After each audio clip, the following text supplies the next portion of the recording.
इतिहास की पुस्तक पहला भाग अध्याय 28। इतिहास की पुस्तक पहला भाग अध्याय 28। दाऊद की अंतिम सभा और उसकी मृत्यु। और दाऊद ने इस्राएल के सब हाकिमों को अर्थात गोत्रों के हाकिमों और राजा की सेवा टहल करने वाले दलों के हाकिमों को और सहस्त्रपतियों, शतपतियों और राजा और उसके पुत्रों के पशु आदि सब धन संपत्ति के अधिकारियों को, सरदारों और वीरों और सब शूरवीरों को यरूशलेम में बुलवाया। तब दाऊद राजा खड़ा होकर कहने लगा, हे मेरे भाइयों और हे मेरी प्रजा के लोगों, मेरी सुनो। मेरी मनसा तो थी कि यहोवा की वाचा के संदूक के लिए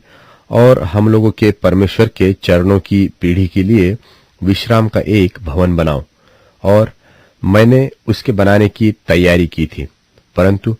परमेश्वर ने मुझसे कहा, तू मेरे नाम का भवन बनाने न पाएगा, क्योंकि तू युद्ध करने वाला है और तूने बहुत लोहू बहाया है। तो भी इस्राएल के परमेश्वर यहोवा ने मेरे पिता के सारे घराने में से मुझी को चुन लिया कि इस्राएल का राजा सदा बना रहूं। अर्थात उसने यहूदा को प्रधान होने के लिए और यहूदा के घराने में से मेरे पिता के घराने को चुन लिया, और मेरे पिता के पुत्रों में से वह मुझी को सारे इस्राएल का राजा बनाने के लिए प्रसन्न हुआ। और मेरे सब पुत्रों में से यहोवा ने तो मुझे बहुत पुत्र दिए हैं। उसने मेरे पुत्र सुलेमान को चुन लिया है कि वह इस्राएल के ऊपर यहोवा के राज्य की गद्दी पर विराजे। और उसने मुझसे कहा कि तेरा पुत्र सुलेमान ही मेरे भवन और आंगनों को बनाएगा, क्योंकि मैंने उसको चुन लिया है कि मेरा पुत्र ठहरे और मैं उसका पिता ठहरूंगा। और यदि वह मेरी आज्ञाओं और नियमों के मानने में आजकल की नाई दृढ़ रहे, तो मैं उसका राज्य सदा स्थिर रखूंगा। इसलिए अब इस्राएल के देखते अर्थात यहोवा की मंडली के देखते और अपने परमेश्वर के सामने अपने परमेश्वर यहोवा की सब आज्ञाओं को मानो और उन पर ध्यान करते रहो, ताकि तुम इस अच्छे देश के अधिकारी बने रहो और इसे अपने बाद अपने वंश का सदा का भाग होने के लिए छोड़ जाओ। और हे मेरे पुत्र सुलेमान, तू अपने पिता के परमेश्वर का ज्ञान रख और खरे मन और प्रसन्न जीव से उसकी सेवा करता रह, क्योंकि यहोवा मन को जांचता और विचार में जो कुछ उत्पन्न होता है उसे समझाता है। यदि तू उसकी खोज में रहे तो वह तुझको मिलेगा,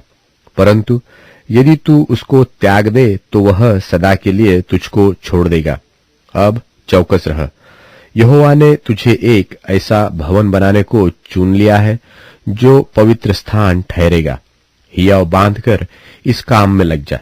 तब दाऊद ने अपने पुत्र सुलेमान को मंदिर के ओसारे, कोठरियों, भंडारों, अटारियों, भीतरी कोठरियों और प्रायश्चित्त के ढकने से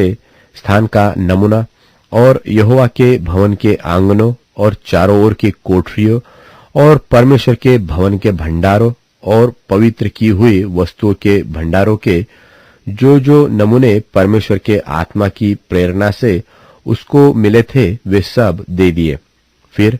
याजकों और लेवियों के दलों और यहोवा के भवन की सेवा के सब कामों और यहोवा के भवन की सेवा के सब सामान अर्थात सब प्रकार की सेवा के लिए सोने के पात्रों के निमित्त सोना तौलकर और सब प्रकार की सेवा के लिए चांदी के पात्रों के निमित्त चांदी तौलकर और सोने की दीवटों के लिए उनके दीपकों के लिए प्रति एक एक दीवट और उसके दीपकों का सोना तौलकर और चांदी के दीवटों के लिए एक एक दीवट और उसके दीपक की चांदी प्रति एक एक दीवट के काम के अनुसार तौलकर और भेंट की रोटी की मेजों के लिए एक एक मेज का सोना तौलकर और चांदी की मेजों के लिए चांदी और चोखे सोने के कांटों, कटारों और प्यालों और सोने की कटोरियों के लिए एक एक कटोरी का सोना तौलकर और चांदी की कटोरियों के लिए एक एक कटोरी की चांदी तौलकर और धूप की वेदी के लिए तपाया हुआ सोना तौलकर